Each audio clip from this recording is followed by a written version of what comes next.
Bonjour à tous, j'espère que vous allez bien. J'espère que vous avez aussi quelque chose à boire. Moi, j'ai mon café.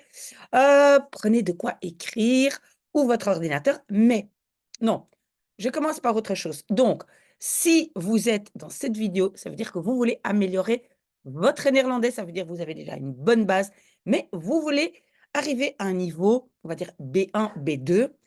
Mais avant de commencer, je dois vraiment partager quelque chose avec vous qui m'a fait très, très plaisir parce que j'ai reçu un message de quelqu'un qui a travaillé avec moi, avec nous, chaque dimanche et qui a maintenant participé au test et je pense que ça s'appelle ITNA, ITNA, donc c'est le interuniversitaire Taaltoets Nederlands Anderstaligen, quelque chose comme ça, parce qu'on a besoin donc d'un certificat de ITNA, ITNA, pardon, pour pouvoir commencer des études à l'université. Cette personne, elle veut faire un master en néerlandais, hein, donc cette personne a déjà un master en français, maintenant un master en néerlandais dans une université en Flandre. Et vous savez quoi? Pas hier, mais vendredi, j'ai reçu le message de cette personne qui a réussi. Donc, courage, courage à vous. Si vous travaillez avec nous, voilà, il y a de l'espoir, mais il faut travailler, travailler, travailler, et ça viendra. Voilà. Maintenant, on attaque. Un article pas trop long, mais peut-être pas très intéressant pour vous, peut-être un peu ennuyant. Mais c'est pour ça que Sébastien, qui est là avec nous chaque dimanche, a déjà préparé un devoir qui peut intéresser peut-être les plus jeunes. On verra. Mais donc, en tout cas, vous pouvez toujours donner des idées d'articles à lire. D'accord? Mais on commence et donc, l'article 20, vous voyez, on est déjà à article 20. Vous voyez ici à gauche. Je vais agrandir un tout petit peu. Article 20. Werkgelegenheidsgraad. Donc, graad, je vais le mettre ici, vous voyez, en bas. Mais donc, graad, c'est le degré de werkgelegenheid. Gelegenheid, occasion de travail, possibilité de travail. À la fin de cet article, vous allez avoir quelques définitions. Voilà, parce que ce n'est pas toujours très facile à savoir c'est quoi le degré de travaillabilité, de taux de chômage, etc. Bref. OK, et donc ici le lien, hein, vers, Stadbel si vous voulez lire ou voir tout l'article. Donc, le degré, on va dire, de travaillabilité stijgt, hein, monte, augmente vers 72,2% in het derde kwartaal. Donc ça, c'est au troisième trimestre van 2023, de 2023. Oui, parfois vous allez dire: mais madame, mais pourquoi est-ce que vous mettez in het derde kwartaal? On comprend très bien que ça veut dire, hein, au troisième trimestre. Oui, mais parfois quand ça ressemble beaucoup, vous faites quand même un tout petit peu la mauvaise traduction. Donc ici, kwartaal, on ne dit pas toujours trimestre en néerlandais, on dit kwartaal. Donc parfois ce sont des parties de phrases qui passivement vous les comprenez, hein, vous les connaissez, mais peut-être vous ne les utilisez pas, pardon, activement. C'est pour ça que je les mets. Bon, suffisamment de blablatage. OK. Alors, donc au troisième trimestre de 2023, donc 72,2% des 20-64-jarigen. OK? Et donc, vous voyez les 20 à 64 4 ans d'âge. Donc, jarigen, c'est un peu d'âge, d'accord? Pour éviter une subordonnée qui ont l'âge de blablabla, OK? Pardon. Pardon. En Belgique, au travail. Wat een betekent. Ce qui signifie, ça c'est aussi un chunk, hein, moi j'appelle ça un chunk, un morceau de phrase qui est intéressant à mémoriser. Ce qui signifie blablabla. Wat een toename, augmentation, signifie en comparaison, en néerlandais, en comparaison avec, hein, le deuxième trimestre de 2023, 71, blablabla. Et une stabilisation, ten opzichte van, oui, on a déjà eu ça, mais on répète, par rapport à, ten opzichte van. Vous voyez, je marque à chaque fois en rouge ici en dessous. Par rapport à, ten opzichte van. N'oubliez pas, je le dis à chaque fois, vous devez avoir deux listes de vocabulaire normalement. Une liste passive, une liste active. Active, ça veut dire c'est moi qui vais utiliser ces mots. Passif, ça veut dire je dois comprendre. OK? Par rapport au 3e trimestre de 2022. De IAB werkloosheidsgraad. Ça, c'est le degré ou le taux de chômage. Vous avez vu ici, taux de chômage, taux ou degré, c'est graad. Werkloos, maintenant, loos, on sait que c'est sans, hein, sans travail. OK? Et het construit le substantif. IAB, je pense que ça, c'est un bureau qui mesure tout ça, qui est international, blablabla. C'est pas très important. Donc, des 15 à 64 ans d'âge, hein, jarigen. Et puis, l'expression wordt geschat op. Wordt, donc construction passive, est estimé à. D'accord? Wordt geschat op. Est-ce que je l'ai marqué? Ah oui. Donc ici, wordt geschat op est estimé à.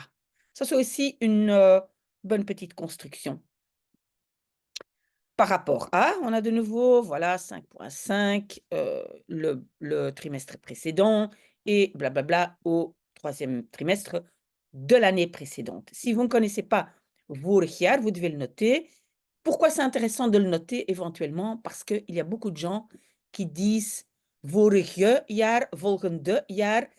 Avec des expressions qu'on utilise beaucoup, vous devez mémoriser avec l'adjectif. Comme ça, vous ne devez pas réfléchir, est-ce que je mets un E à l'adjectif ou pas?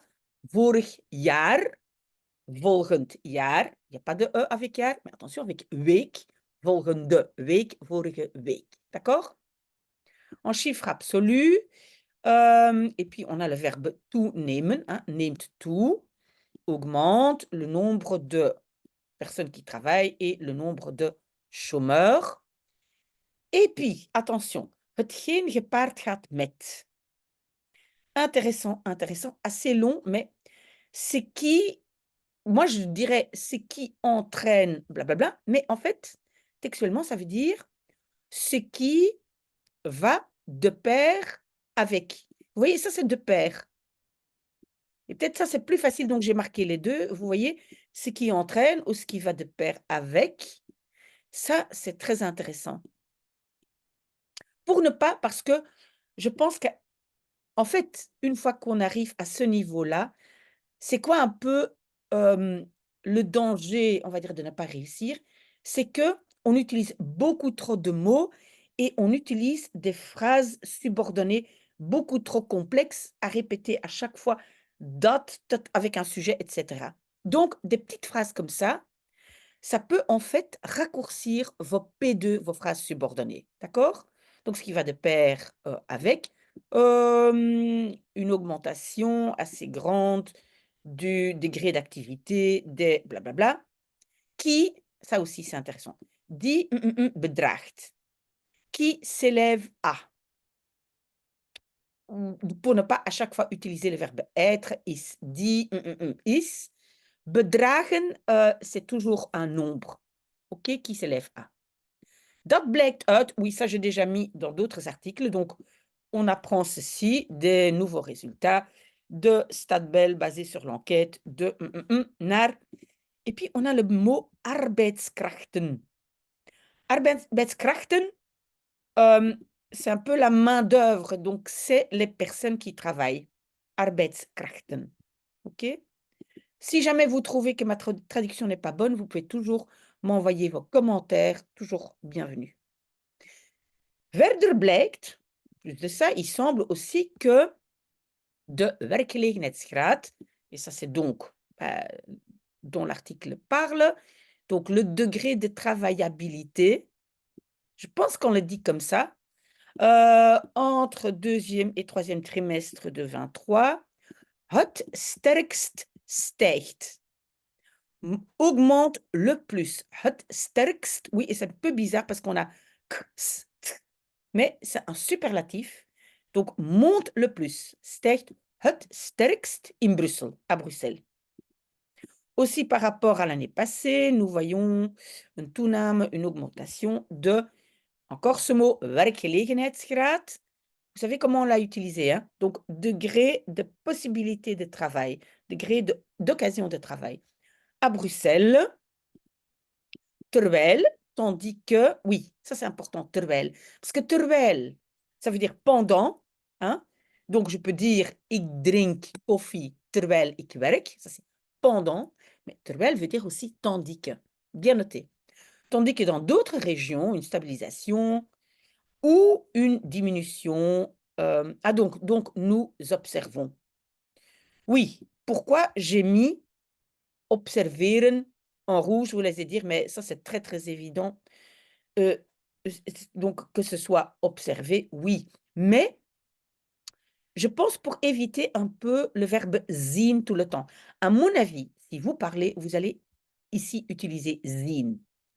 Donc, terwijl we in andere regio's een zien. Donc, voilà. Alors, quand on apprend une langue, d'abord, le danger est qu'on utilise beaucoup trop de langues, beaucoup trop de mots de sa propre langue, hein. Moi, parfois, quand je lis ce que les jeunes écrivent, ben, het is important, voilà, donc on utilise des mots qui vraiment n'existent pas, mais on pense qu'ils existent, hein. Het is important, on voit ça très souvent, mais en néerlandais, on ne le dit jamais. De l'autre côté, quand vous avez un français, pardon, un néerlandais, qui arrive à un niveau un peu plus élevé, justement, vous devez intégrer des mots, mais vous devez bien savoir quels mots, on va dire des mots qui viennent du français ou de base du latin, vous devez savoir quels mots intégrer. Et donc, observeren est un mot qui est utilisé souvent. Mais vous devez le noter parce que sinon, vous n'allez pas savoir quels mots en français je peux intégrer et lesquels pas. Et je suis désolée pour tout mon blablatage, mais ça, c'est vraiment important quand on veut arriver à un niveau B1, B2. OK, alors, Brussel, où sont mes mots là? Ah oui, ici. Oui, OK. Donc, Brussel laat ook, Bruxelles laisse aussi een gunstiger évolutie. Une évolution plus favorable. Gunstig, peut-être c'est un nouveau mot. Gunstiger, le er, c'est le plus. Donc, vous voyez ici en dessous, une évolution plus favorable. Eh bien, à retenir, donc du degré de travaillabilité, optekenen. Donc, on note, optekenen, noter. Si vous voulez, vous pouvez marquer le mot optekenen, mais voilà, je ne l'ai pas fait. Que dans d'autres régions, même si le degré de travaillabilité reste plus haut, donc à Bruxelles, qu'en Wallonie et en Flandre. Oui, et donc, pour quand même aussi dire un petit mot sur le contenu de l'article, je pense que la Commission européenne se plonge aussi ou essaye de donner aussi des conseils à la Belgique parce que je pense vraiment qu'il y a trop de personnes en Belgique, donc le taux de travaillabilité est trop élevé, donc pas suffisamment de gens qui travaillent. Et on voit, je pense, à Bruxelles, il y a des gens qui cherchent un boulot et puis il y a des comment on appelle ça? Des jobs vacants, mais apparemment, ça ne correspond pas. Donc, on a suffisamment de jobs à Bruxelles et suffisamment de gens qui cherchent et quand même, voilà. Donc, il y a quelque chose qui cloche et donc cet article parle un peu de ça. Donc, en Wallonie, encore plus de gens qui, on va dire, qui devraient travailler si vous voulez, un tout petit peu moins en Flandre, mais le plus élevé, c'est à Bruxelles. OK? De opvallendste evolutie. Ça aussi, intéressant. Et donc, c'est l'évolution la plus frappante. Opvallend, hein, qui se termine par un D, ça veut dire frappant. Et opvallendste, c'est le plus frappant, ou ici, l'évolution la plus frappante. Du degré de travaillabilité, nous le voyons donc chez les jeunes. Un toename, une augmentation qu'on a vu vaker, plus souvent au 3e trimestre, parce que, on va donner une explication, parce que pas afgestudeerd, c'est, attention, c'est un substantif, hein. C'est ceux qui, ici, les jeunes diplômés, on va dire en français, donc ceux qui viennent de afstuderen, qui viennent de finir leurs études, et donc les jeunes diplômés, en néerlandais, on dit de pas afgestudeerden. Pas, c'est un peu tout juste, ils viennent tout juste de finir leurs études, hein, et attention, c'est un substantif, parce que donc les jeunes diplômés cherchent activement un job. Oui, je n'ai pas très bien compris parce que je suis en train d'analyser. Entre-temps, je ne comprends pas le contenu, mais j'ai pas très bien compris. Ah oui, il y a donc le degré de travaillabilité, est plus élevé. Pourquoi? Parce qu'on a tous ces gens qui viennent de finir leurs études et n'ont pas encore un job. OK. C'est pour ça que c'est plus élevé chez les 15 à 24 ans. OK. De jeugdwerkloosheidsgraad. Vous avez vu le long mot?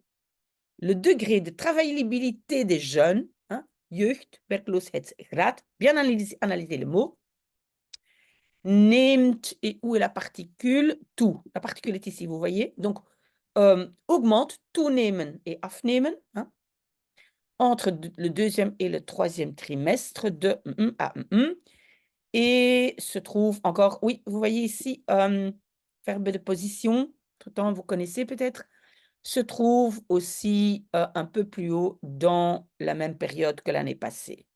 OK. On a déjà presque fini, donc l'article va finir ici et puis on a quelques définitions. Parce qu'il y a quand même pas mal de mots, hein, et je ne veux pas non plus vous surcharger. Naast, donc à côté des jeunes diplômés, bieden ook, et le verbe c'est aanbieden. Vous voyez, bieden aan. Offrir, à zich aanbieden. Se présenter. Se présentent aussi beaucoup d'étudiants durant les mois d'été pour avoir un job d'étudiant.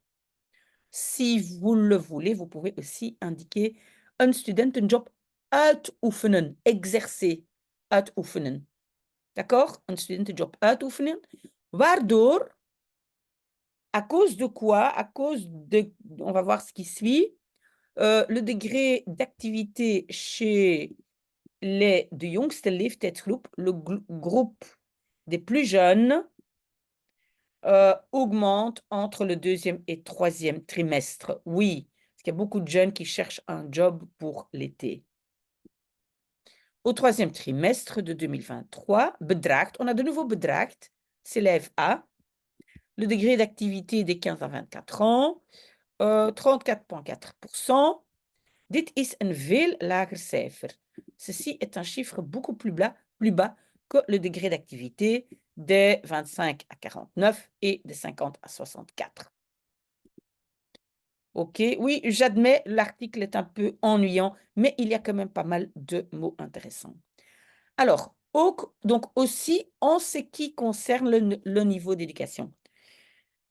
Voilà, alors, quoi, on dit quoi, hein, on dit pas qu'un, on dit quoi, ça veut dire en ce qui concerne. Qua onderwijsniveau. Pas mal comme expression. Donc, en ce qui concerne le niveau d'éducation, il y a de grandes différences sur le marché du travail. Donc, au troisième trimestre 2023, nous observons une évolution positive de tout. Degré de travaillabilité, de chômage et d'activité des. Et puis, on a laaggescholden. On va avoir le mot, je l'ai indiqué plus bas. Vous voyez, là, je l'ai mis. Donc, on a laag, vous voyez ici. On a laaggescholden, middengescholden, et puis on a hooggescholden. OK? Donc, où est-ce que je suis là? Ici. Donc, ça veut dire un diplôme pas trop élevé, puis moyennement élevé, et puis élevé, je pense, on va l'expliquer tout de suite, je pense, hooggescholden, je pense à université, middengescholden, peut-être haute école, laaggescholden, peut-être secondaire. OK.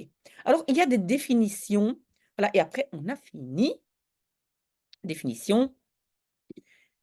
L'enquête est harmonisée au niveau européen. Oui. OK. Donc, parce qu'on essaye d'avoir des chiffres. En Europe, c'est pas mal, je pense, parce que comme ça, au moins, on arrive à comparer. Les définitions, donc, concernant les occasions de travail, werkgelegenheid, travaillabilité et chômage, die worden gehanteerd. Donc, des définitions qui sont utilisées, die worden gehanteerd. Hanteren, Ça veut dire utiliser, il y a un peu main dedans, mais voilà, utiliser. Et worden ici, une construction passive. Donc, très bien de mémoriser tel quel. Ah oui, ici, on a l'explication de IAB. Het Internationaal Arbeidsbureau, le Bureau international de travail, arbeid, waardoor een vergelijkbaarheid, une comparabilité est possible. Et vous voyez, vergelijken est comparer, bar, c'est able, ible, hein, et het construit le substantif. C'est le et ou t à la fin.